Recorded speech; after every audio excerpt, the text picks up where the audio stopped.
May 7th, 2013 meeting of the Santa Barbara City Council Finance Committee will now come to order. Are there any members of the public wishing to speak on topics within the jurisdiction of this committee, but not on today's agenda? Seeing none, let us go forth. Thank you, Mr. Chair, members of the committee. My name is Bob Samari. I'm the Finance Director. We have two items on today's agenda. The first is, if it's okay with the committee, I'd like to start with a non-budget item. It's the proposed sale refund and COPs.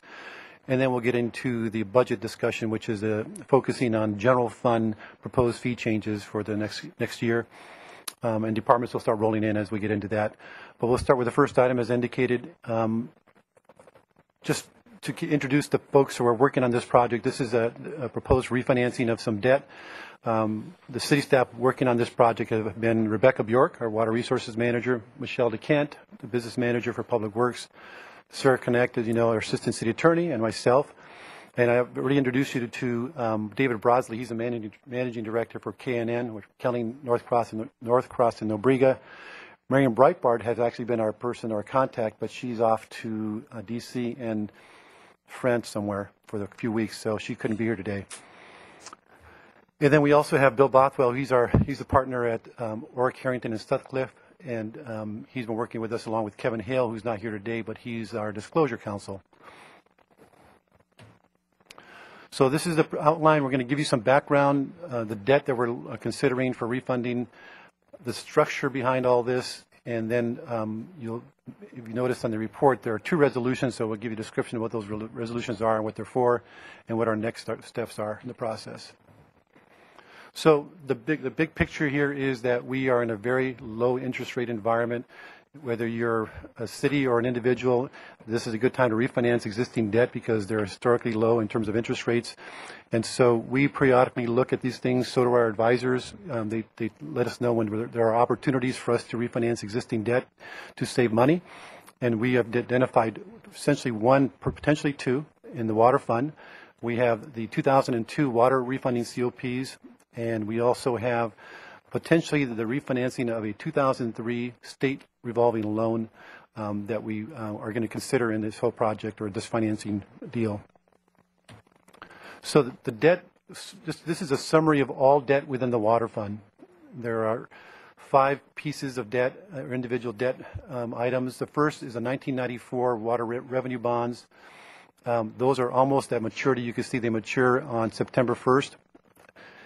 The outstanding balance, this is as of June 30, 2012, so it's obviously changed since then with some payments, but as of 2012, the balance was a little over $2 million. Their annual debt service or maximum annual debt service, which is the MADS, $738,000.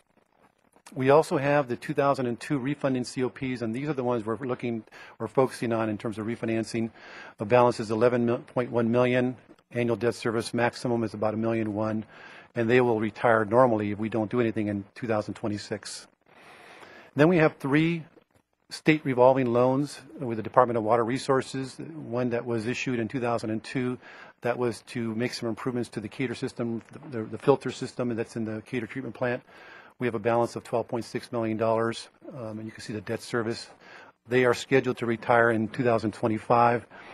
We also have one in 2003, and that bond or loan was used to bury our Sheffield Reservoir. They used to be above ground, and for because of requirements, state drinking water quality drinking requirements, we've had to bury those. And then most recently, 2010, this is still an active loan. You can see the balance is $8.7 million. But on footnote 2, you can see that we have been authorized for a maximum of $29.3 million. That loan is being used for 2 primary projects. One is the Cater ozone project, and then also a rehab of the Ortega well treatment plant or facility. So that's still an active loan. The debt we're considering in this refunding are the 2002 refunding COPs. Their interest rate currently is 4.25% to over 5%. So clearly, higher interest rates at the time when those are issued. As I mentioned, the maturity date is September of 2026. By refinancing this debt based on the current interest rate environment, we're estimating that we would save in total $1.6 million over the remaining 13 years on the debt, which translates into about $150,000 per year. And that is, all those savings are net of transaction costs. We're also considering the 2003 state revolving loan. It's really going to come down to what interest rates are when we go out to sale. Currently, the interest rate on that loan is 2.793%, maturity date of 27. So the savings we don't know yet, and so it'll be really almost the day of the sale whether we decide, based on interest rates at the time, whether we refinance this one or not. The other debt that's outstanding that's not included in this transaction, the 2010, as I said, is still an active loan. 2002, the interest rate is 2.5, a very low interest rate. Unlikely that we would generate any kind of savings if we were to retire that or refinance it. The 1994 water revenue bonds, we are actually going to be retiring that debt through cash that the water fund has on reserves. We've already wired money over to our trustee in the amount of $647,000. That will fully retire the outstanding balance when you add it with the reserve funds that we have had with the trustee. And that's going to save us about $40,000 a year. But more importantly, what it does is it helps us with our what are called debt service coverage ratios. It's just like qualifying for a loan. You've got certain ratios you got to meet. By eliminating this debt and the related debt service payment, it helps in those ratios.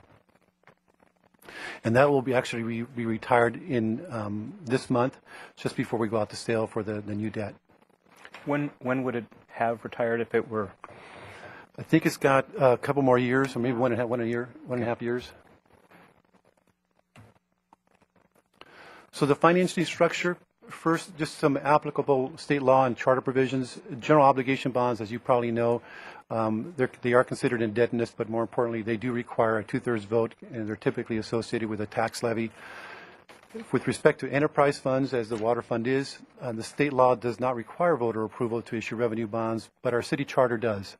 We are required under city charter to get a voter approval, a majority voter approval, anytime we want to issue revenue bonds. There is an exception in state law with respect to enterprise fund certificates of participation. They are sort of like a bond, but they're not. They're in substance, they are the same as a bond, but they don't require voter approval. And in this case, because we're looking to refinance and save money, we thought it would be appropriate to facilitate the process and issue certificates of participation. And as we'll talk about more, you see in the second bullet, in order to issue certificates of participation, you have to have two entities engaged in a transaction. In this case, it'll be an installment sale. And the certificate holder, unlike the bondholder, or similar like the bondholder, is going to have an undivided interest in those payments between those two entities, and we'll talk more about it. But so it's kind of like a bond, but it's tied to, in this case, an installment purchase sales agreement. So we'll see charts about this because I know this is going to be a little confusing just by hearing it at this point. So we are going to be issuing the certificates of participation. I mentioned it requires the execution of an installment sales agreement between two parties, and those two parties are the city, of course, or the water fund. The second party is the Santa Barbara Financing Authority. It is a joint powers authority that was created back in 2002 in connection with the bonds that we're looking to refinance. Examples of other JPAs that you're familiar with, the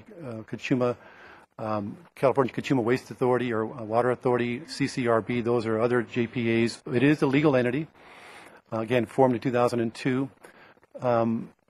Its members are the city, and originally it was a city and the RDA. Those are the two entities that created this joint venture called the Santa Barbara Financing Authority. But as you know, the RDA no longer exists. It was dissolved.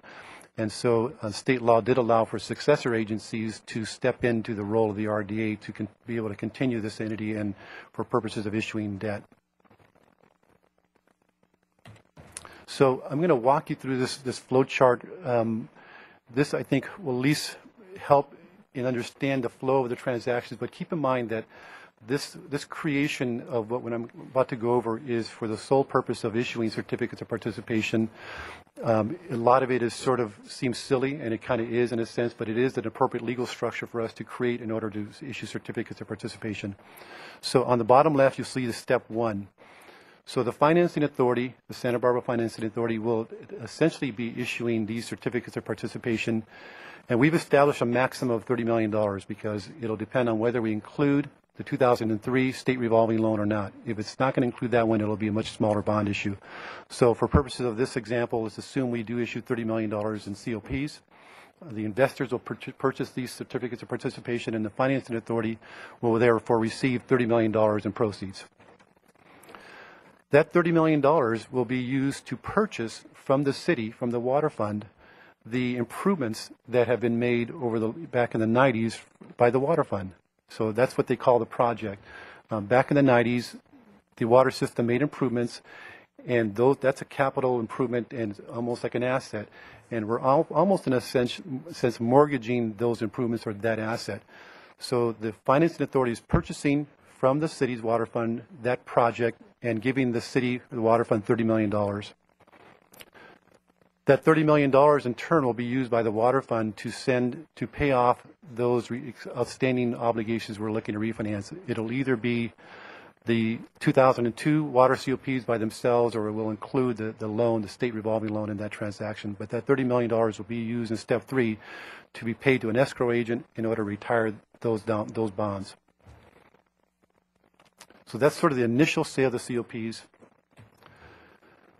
The next step is that the city will actually buy back that same project from the authority.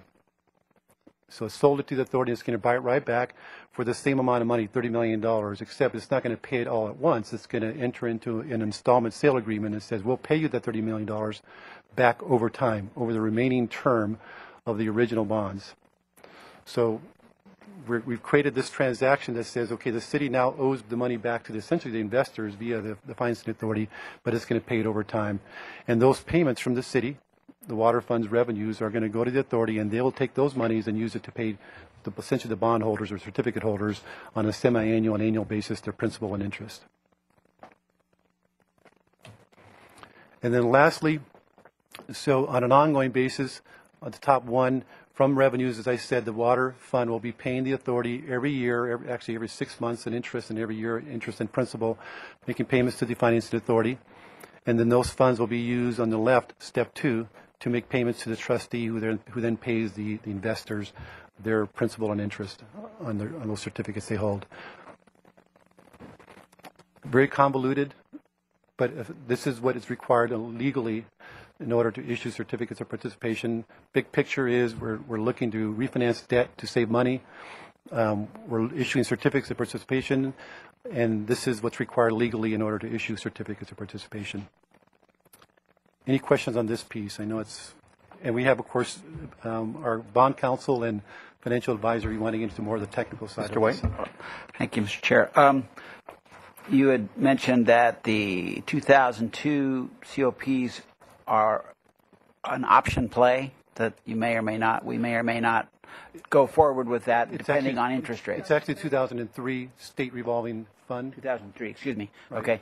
And then, so what's today's interest rate? And you gave a number of, I don't know, it was 2 7/16 or something. What's today's rate? Would we be saving, if today was the day that we were going to market, would we be making money? Just turn it on. David Broadsley from KNN. Today, it's about a 30, 40 basis point differential. It's a couple $100,000 in savings. It's not the kind of refunding we would ever recommend on a standalone basis, but because you're going through all the work of a refunding with very significant savings, and the chances of your ever being in a position to take advantage of this again, both in terms of the low rates and all the mobilization, it seems like it's worth, if you can get 1 to 2% savings over the amount of the out you pay off. We think that's as an incremental transaction. So that's where we are today. I think it's about $250,000 in savings, present value. And if that condition is in place in 60, 90 days, whatever it was. About 2 weeks. 2 weeks. Okay. So if it's in place in 2 weeks, then we would go forward with it. Yes. Okay. Thank you. Other questions on this? Okay. So the purpose of the resolutions and next steps. So since we have 2 entities involved, we have the financing authority and the city involved, we have to have 2 resolutions that the council will be asking council to approve today, and that'll allow us to move forward and in 2 weeks to actually sell these certificates of participation. The first resolution with the authority, it approves the installment sales agreement that I mentioned. It's that agreement between the authority and the city. It also approves the form of the trust agreement, and this trust agreement was already approved by council on April 16th via ordinance. And the trust agreement there, they're going to be the folks who are holding any monies and acting as sort of our agent for the benefit of the bondholders or the certificate holders and the city. It also authorizes the executive director and treasurer, who is the city administrator, to execute all these documents. So we'll be, when we sign everything, Mr. Armstrong will be the person who will be signing the documents, and this authorizes him to do so. And then on the city side, it authorizes the execution and delivery of their certificates. So it allows us to, again, sell these certificates. It approves the form of the escrow agreement. The escrow company is going to be holding these funds that we will ultimately use to retire the bonds or the COPs that are currently outstanding. Also approves the form of the escrow agreement, or I mentioned that, approves the notice of intent to sell. This is an official notice that we have to do legally to let the world know that we're going to be selling certificates of participation. It also authorizes the approval and distribution of what's called the official notice of sale. This is a more detailed notice that specifies the date and time that we will be looking to sell these and offer the certificates of participation. And this will be this authorizes the city administrator or myself to send out this official notice of sale. And then it also authorizes the approval and distribution of what's called the preliminary official statement, which is really the prospectus or the offering document. It's a pretty thick document. It contains all the information about the city and the water fund that a prospective investor would want to know before they invest in these certificates of participation. The next steps, here's some dates. We had hoped that we would get the rating from Standard & Poor's. We had a meeting a week and a half ago with Standard & Poor's. They asked a lot of questions. This is part of the process for us to get an ultimate rating, a scorecard, if you will, about what kind of quality of credit we are. We're hoping to find out earlier, but we have yet to receive information. Maybe this Wednesday we'll receive that actual final rating for this issue. Today we are looking for council to approve the financing, and then next week or so we would be printing the official documents, the prospectus, and that'll be handled by Orrick Harrington. And then we're scheduled to sell these certificates of participation on Wednesday, May 22nd. And then once that occurs, we'll be closing the bonds on June 11th. That means signing all the legal documents and all that. So that'll occur. So you can see in the next 30 days or so, we got a lot of work to do, but we should be selling our bonds within a few weeks.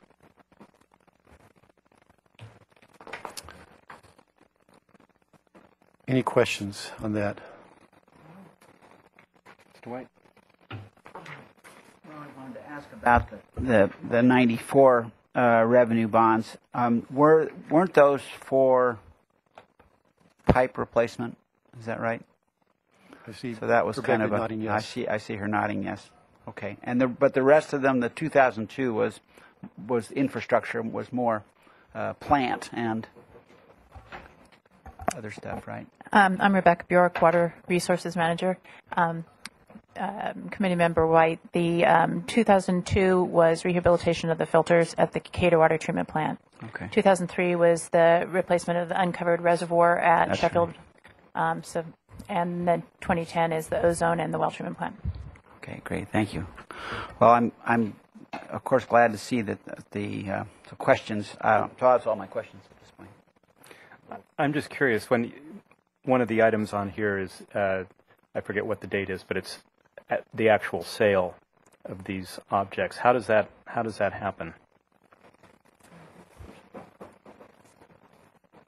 In this case, in this case, we are conducting it through a competitive sale, so there will be bids received. Now, the market uses an internet platform, and everybody signs up who is interested in bidding, and then they submit their bids by internet. It's interesting.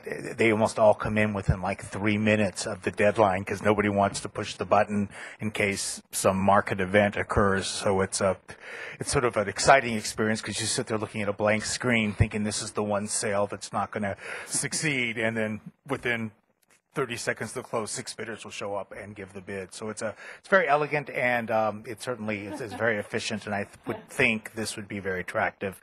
You know, you're, as you can imagine, a good name in the market, so you seem like a perfect candidate for a competitive sale. Okay, thank you.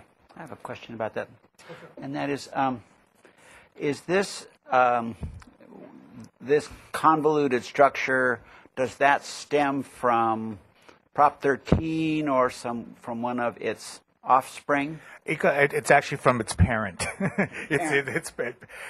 Since and Bill, you can correct me, I think it's the 1880 second constitution of the state, there's been a voter approval requirement for indebtedness, this 2/3 voter approval requirement. And whenever you set a requirement that's hard to meet, the world finds many ways to work its way around it. So for the last 100 years, there have been cases that have gone to the state Supreme Court that have come up with exceptions to the debt limit.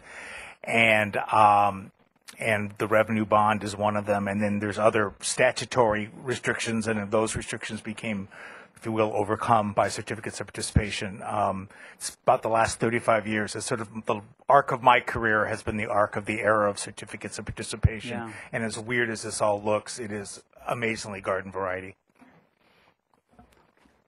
I hear that. I mean, one would hope that it would be a straightforward. I mean, this is a fairly clear path of need and responsibility and all that kind of stuff, and yet all this creating of a structure, it does remind me of some private real estate deals where maybe there's even some credit default swaps we could sort of mark in here too, you know? It's much more complicated than is necessary, and with a little bit of legislative attention, all of this could be cleaned up. But I think because it works so well as it is, no one's ever gone back to the legislature to do with the big fix. Well, thank you, Mr. Chair. Sure. Mr. Samaria, what action do we need here? If you could just forward a recommendation for council approval of the resolutions, that would be great. Okay. So move. Second. Any further discussion? Nope. All those in favor? Aye. Thank you.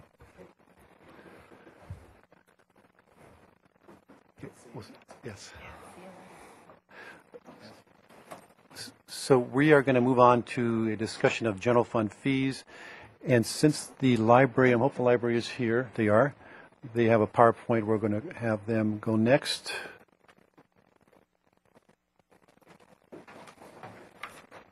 And I think Scott Love is here to make the presentation.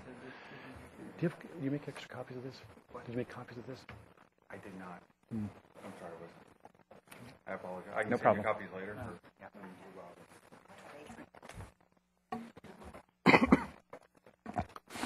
You got it. Is this attached here? Okay. Thank you for having us here. Thanks for coming. So I will go through our proposed changes. I'm going to kind of give you the smaller ones to start. We have a number of changes around that are just kind of more housekeeping type things. So we'll go through those quickly and then talk about the meeting room fee changes.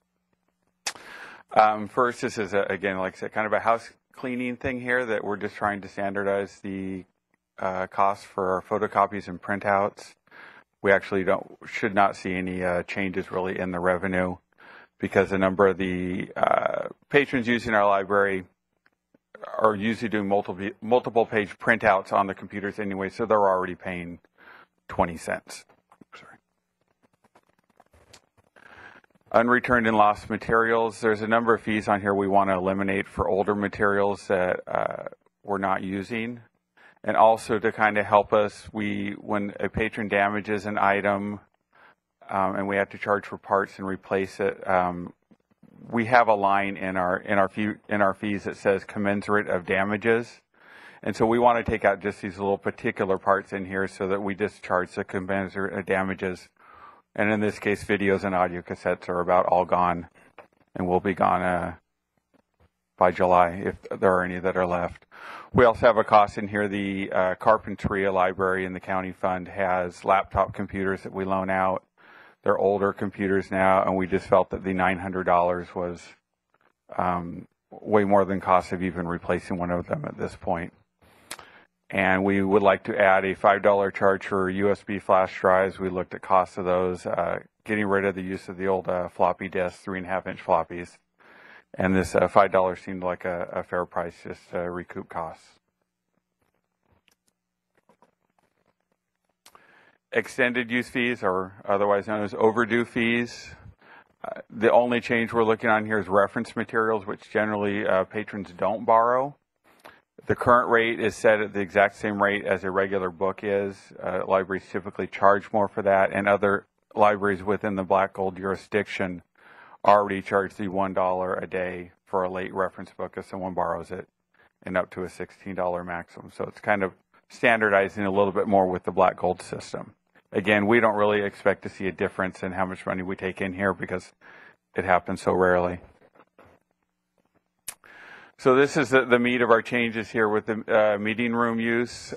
Currently, it says in our structure nonprofit versus a for-profit meeting room use. We're changing it to non-commercial and free meetings, meetings that are open to the public, instead of the term of nonprofit. And you'll see here the current fee structure here for at the Central Library for the Faulkner, the smaller Faulkner galleries, and the Library Plaza. And then if you look on the proposed on the right, that's where you see the changes. We did try to restructure the additional hours when someone goes over the 3-hour contracted time, that basically each additional hour was about half the cost of the initial 3-hour. And again, I don't think many of these charges are just small bumps here. These are for East Side Library, which is part of General Fund, and then also Goleta and Carpinteria that are part of the library, the County Library Fund. And again, just some small changes, mainly to the additional, they're all on the additional hours just to make them roughly half the initial 3-hour. And then again, instead of saying for-profit, we're going to commercial or private use of the rooms, or charged meetings include. Sometimes we have an issue with people asking for donations, but it can get a little forceful sometimes when they ask for donations. Yeah. So we have changed, we did up the prices a little bit more in this area. We also eliminated, currently there is something in the fee structure for doing the Library Plaza, but we realized we really don't want commercial or private use or charged events in the Library Plaza. So we just thought we would remove that from the fee structure altogether.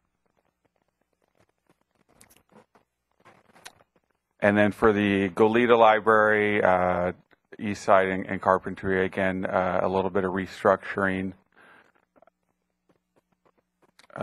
Mainly it's the after-hours usage, not much here. Question? Yes. How often do you get requests for private events in the Library Plaza? In the plaza, I don't think really ever. Okay. I think everything's been a public event, yeah. But we just felt we needed to not have it there because we didn't want to be in an awkward situation. Serving refreshments, we currently charge refreshments for the main Faulkner Gallery at $75, but we don't charge for any of the other facilities or the small galleries. So we're just adding a $30 charge there, and it would help us with cleaning costs and disposal costs afterwards.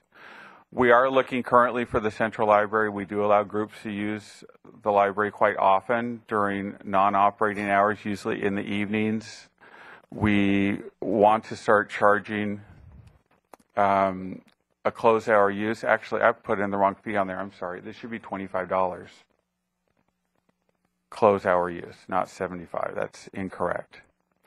So we are looking at charging $25. It basically pays for a library monitor to be at the building during closed hour usage. We've had a number of situations where us managers have gotten called down to the libraries late in the evenings because someone's had a hard time getting in. They've had an incident there, or an alarm has gone off. So we're trying to stop that from happening. We're also have a problem sometimes with people leaving the meeting rooms on time, especially if we have an after-hours meeting. And so we are looking at charging. It's double the hourly rate for anyone going over the contracted time, but we will break that into 15-minute increments, not double the hours every 15 minutes, but essentially doubling the hourly rate, minimum of $15, but then 1/4 of that for every 15-minute increment. Mr. Chair. Yes, Ms. Maria.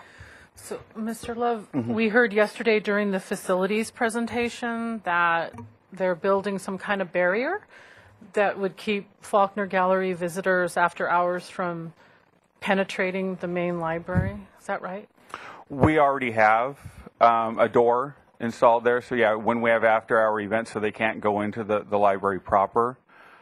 But remember, with the galleries, we have all the artwork that's in there all of the time. And so, yeah, they're just building a new system because the current door is gone way past its life expectancy. And so they're just putting up a newer gate. Thank you. Here are the changes for the monthly exhibit space by all the artists. So again, not a high amount. We are adding there's a wall at the Goleta Library that's in the library proper, and currently groups use that for free, and so we're looking at charging $100 for that space. Mr. Chair. Yes. Ms. So Brunel. did you let the arts community know about this bump, and did you hear any complaints? We just mentioned it at the library board presentation 2 weeks ago. That was the first time we brought it up. So no, we hadn't and what we've been doing so far this year is anyone that's booked rooms up to this point, we're still charging the current rates. And we'll honor that. So a lot of the rooms are booked 6 months in advance, especially for exhibits, 6 months even to a year in advance. So you'll see on the last slide that the bump in revenue will be smaller the first year because of that.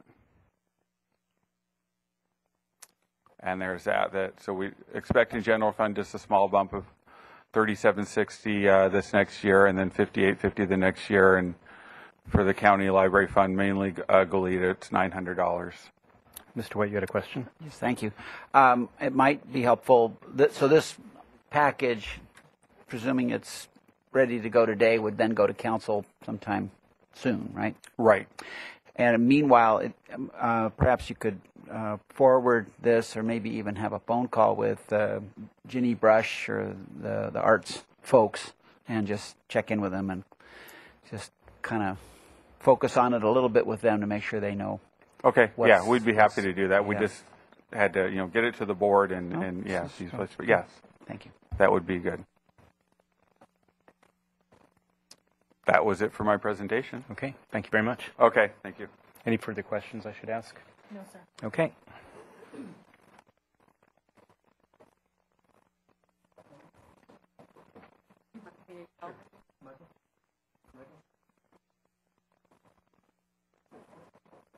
going to switch over to the document camera.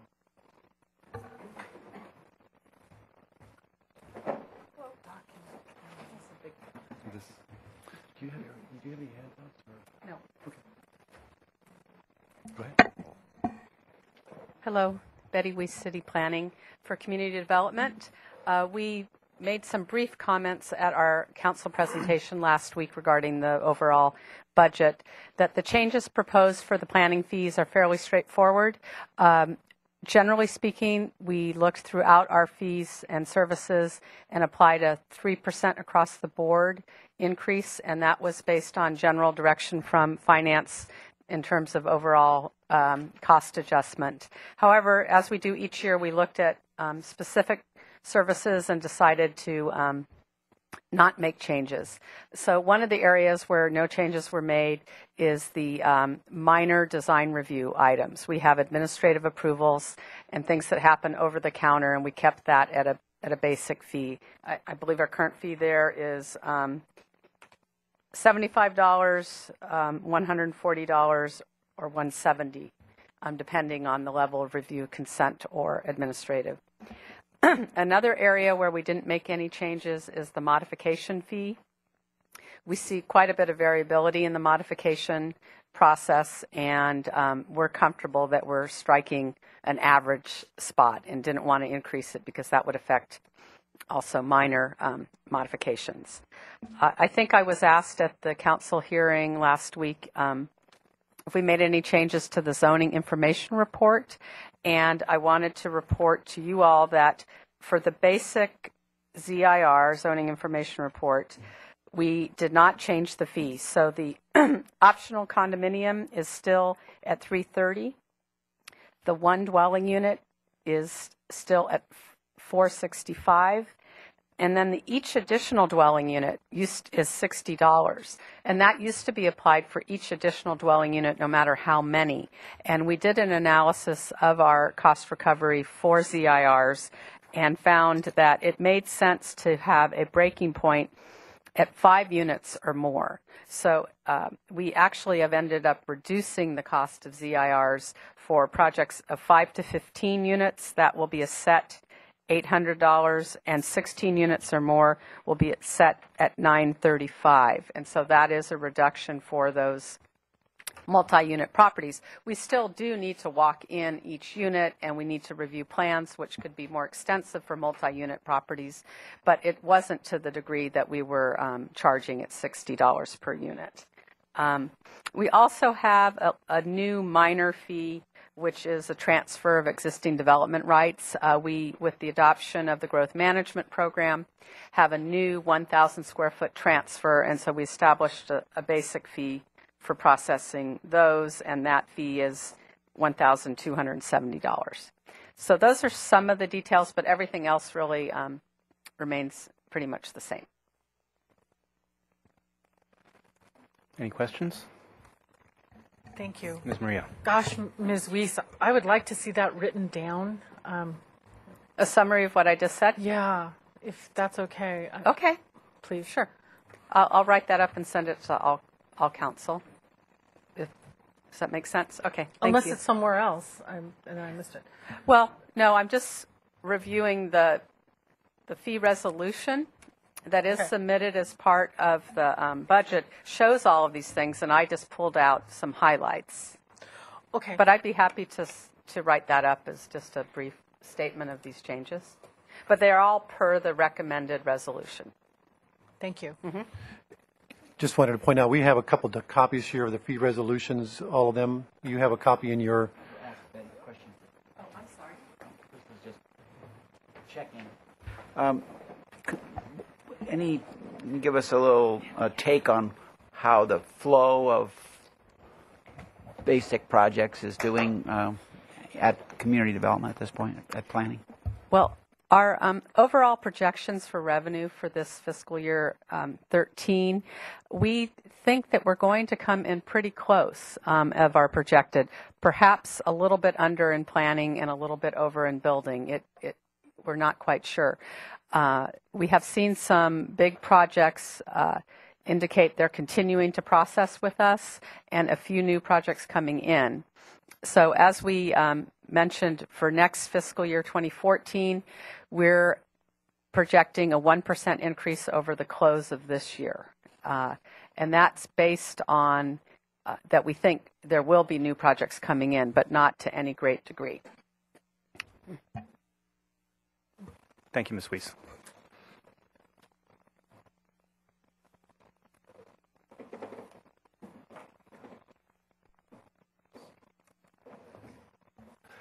Good afternoon, Mr. Chair, committee members. Larry Cassidy with Building and Safety. I'm the inspection supervisor. Just giving you a brief rundown on any changes in our fee schedule here. Similar to planning, we're looking at a 3% increase across the board with several minor exceptions, and I'll go over those in a second. There is one new state mandated fee. We collect that on behalf of the state for the Building Standards Commission to fund future code development. That's a way for the state to help them fund all the investigation and background and where they make the changes. I think the state is looking to us to help them a bit to collect their fees. One other change is, aside from the 3% increase, we've built in a reduction in weekend generator fees. These are permits that are applied for a lot of the festivals around town, and we didn't feel that it was necessary to increase. We felt it was better to actually decrease those fees to help promote these festivals that go on. They're good for the city, we feel. So another change is in-ground pools and spa fees remained at current levels.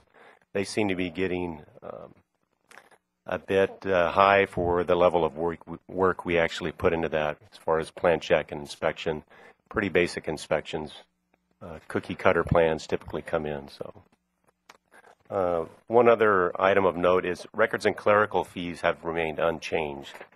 That's another part of building and safety. It's a different section, different program, and we've left those fees at current levels. So that's all I had. Any questions? Mr. Wayne? How much and where is that state assistance fee? That's, Where, it's $4 per $1,000 in valuation of building, in other words, come in with a building permit or of the project valuation. project valuation, but on the building permit? Correct. We collect that as part of the permit, and then we send that on to the state. $4 per thousand, 0.4%. Per 100,000 $4 per 100,000. in valuation, correct. Okay, so 0.04%. Great, thank you. Okay. Okay. Thank you very much.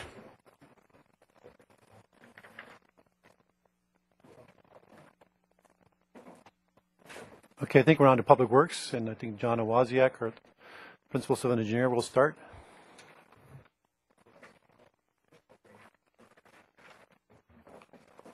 Good afternoon. John Awaziak, Principal Civil Engineer. I'd like to tell you about our Public Works permit fees and the changes. Similar to the Community Development Department, we're recommending a 3% increase in fees, and that's across the board for all the fees that we have in the fee resolution. What's that? Yeah, here. Is your mic on? Yes. Yes. I'll get closer. How's that? I'll speak louder. In addition to the 3% increase in fees across the board, which is consistent with the fees proposed by the Community Development Department, and we try to be consistent for our land development team, also one of the items that came before council was the utility companies came at council and spoke of the utility trenching fee issue that they had concerns about.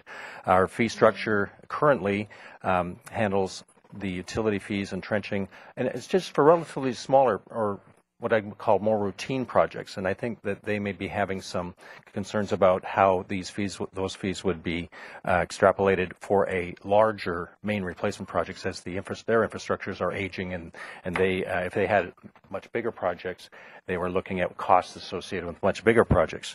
And so we have met with the utility companies both last fall and more recently in the last couple months, and we have recommended a change to our structure of our fees so that's not a new fee, but it's just a change in the way that it's structured from a square footage of trench.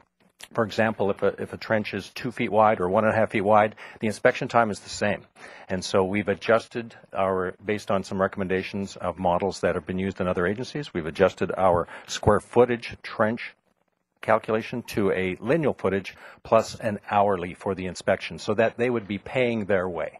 So that was something that was we thought would be working well for the city as it would work towards our goal of cost recovery, and that the utility companies agreed would work for them as to fitting into their concerns. And then another bullet item here is the wordsmithing. So every year we attempt to improve and do some wordsmithing or changing the vocabulary such that it just makes it clearer or cleaner for us to convey our fees to the public, but also for understandings within our own staffing. And then, if I could add this to the overhead, one addition to our resolution was that we added this traffic control matrix. For different levels of traffic control, we have different fees. And we've been informally using this as to help our staff understand when and where these traffic control levels of traffic control are needed. And so it's correlated between the traffic control manuals that are used in the industry, and this came out of some discussions with Edison, where they have proposed some types of traffic controls and we've listed them on the left-hand side of the column, and then we've coordinated that with our types of roads. So for the different volumes of roads, low volume, medium, high volume, there are different types of traffic control are required, and there's different types of review and inspection. So the fees correlate to the complexity of the traffic control. And so these are fees that are already in the existing fee resolution, but this table helps clarify and coordinate these and package them into an easier form for our staff to understand and the utility companies to understand. We've met with them. They favor this, so we thought we'd just simply add it as an attachment to the fee resolution. And again, these aren't new fees. These are existing fees that are in, and for clarification and for assistance for the public and the utility companies and staff to use as a tool. And also, we are not proposing any new fees, with the exception of one transportation fee that Mr. Dayton will come up and explain. But other than that, the routine fees that we use are unchanged, no new fees from that perspective. With that, that ends my presentation, and take any questions. Okay. I see no questions. All right. Thank you very much. Thank you, Mr. Wazia.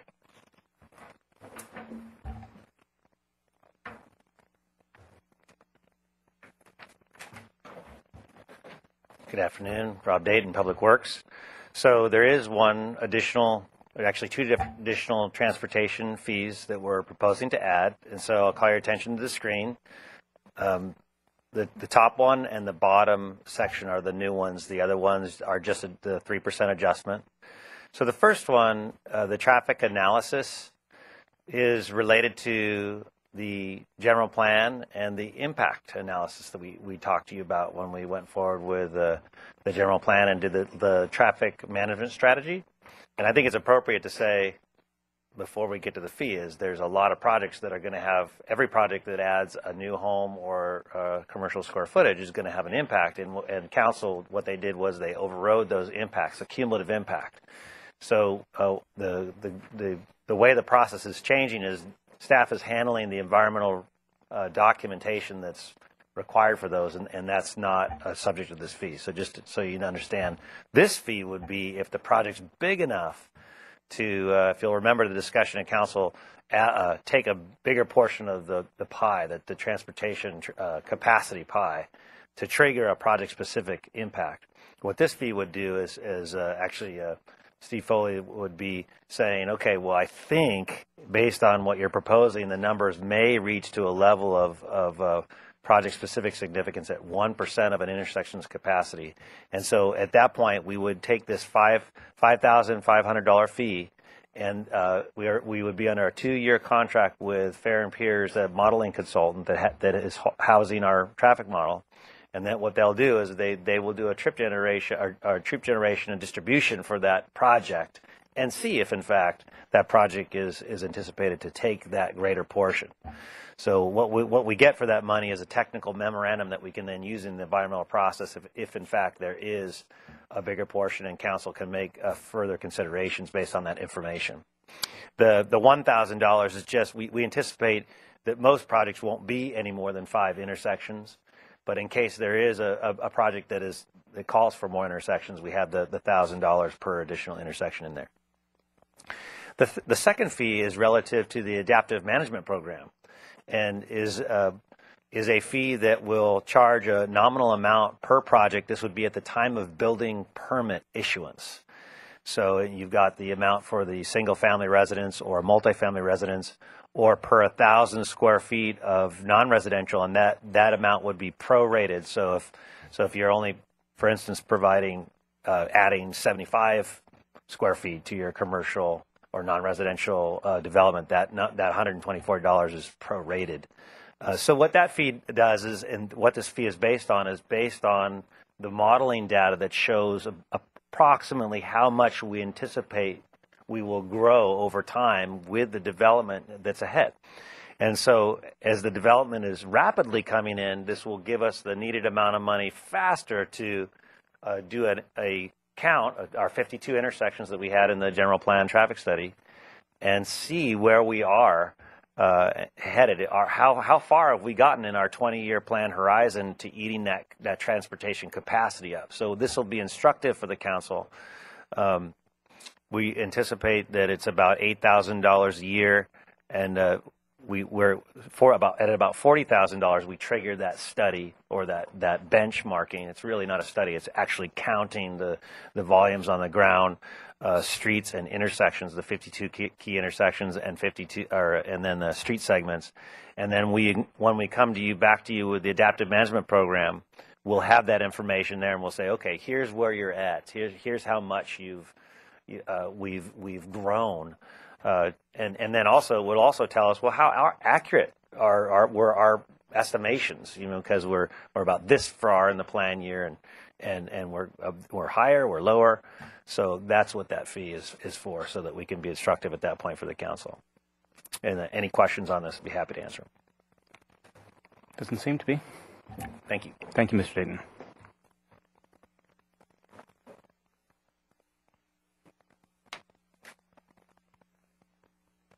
Okay, I think that does it for public.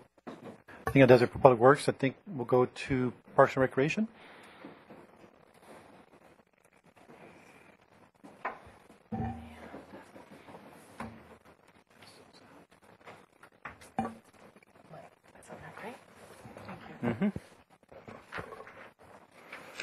Good afternoon, Chair Francisco and Finance Committee members. My name is Judith McCaffrey, and I'm Recreation Manager with the City of Santa Barbara Parks and Recreation Department. Here to talk about our proposed fees, and today I'm also joined by my co-manager, Sarah Hanna, to help answer any specific questions you might have about our proposed fees for fiscal year 14. As we do with every budget cycle, staff take into consideration a number of pricing considerations when reviewing and setting our fees. We look at the community need, the demographics of the target audience we're trying to reach, whether it might be seniors, low-income youth, adults, whether the activity is unique or available in the community. We look at our competition, for example, in our summer camp programs, adult fitness, and adult sport programs to keep our fees in line so we can maximize our participation.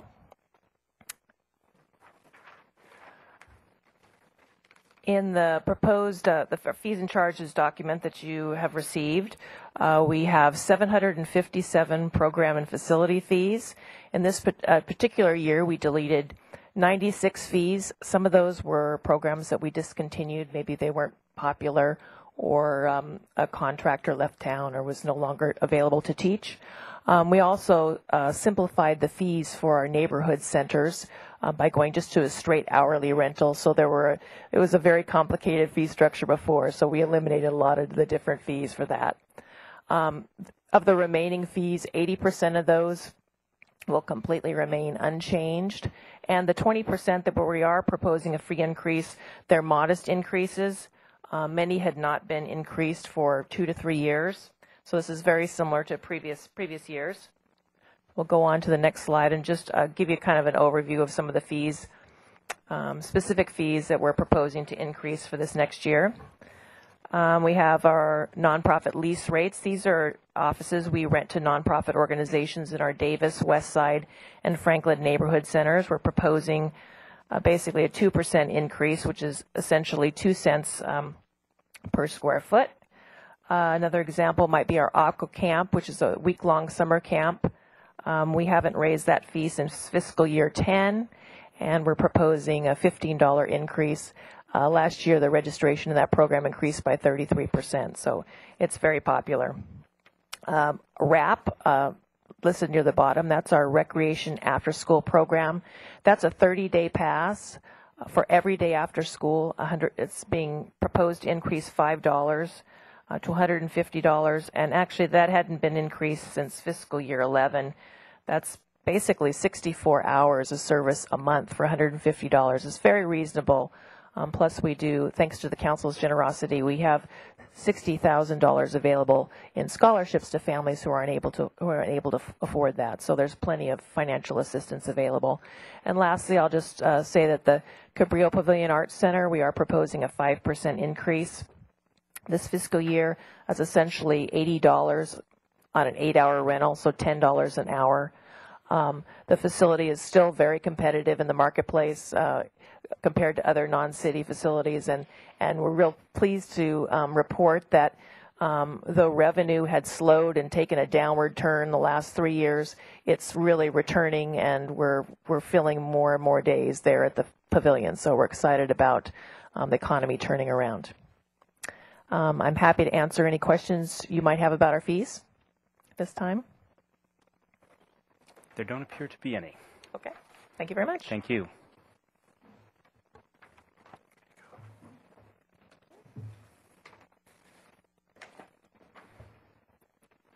So I'm going to mention a couple of other items.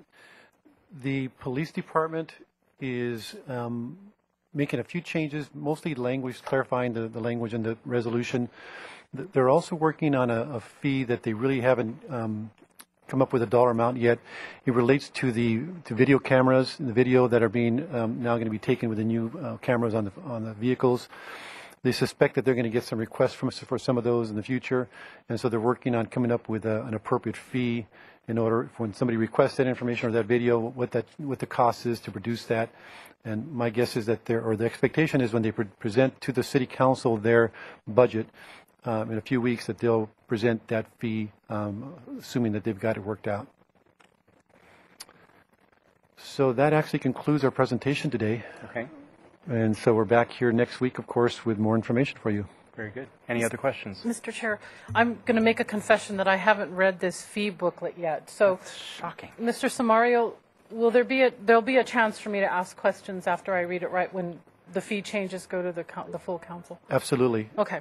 Yeah, and as you probably know, the departments are covering these things more broadly in their department presentations, but at any point, whether it's that department making the presentation or not, you can ask a question, and it might be helpful to give us a little bit of a heads up that you're going to want to talk about a specific item, specific fee. I will do that. Or we can bring it back to this meeting. You know, we have some, a date for follow-up, so it's up to you.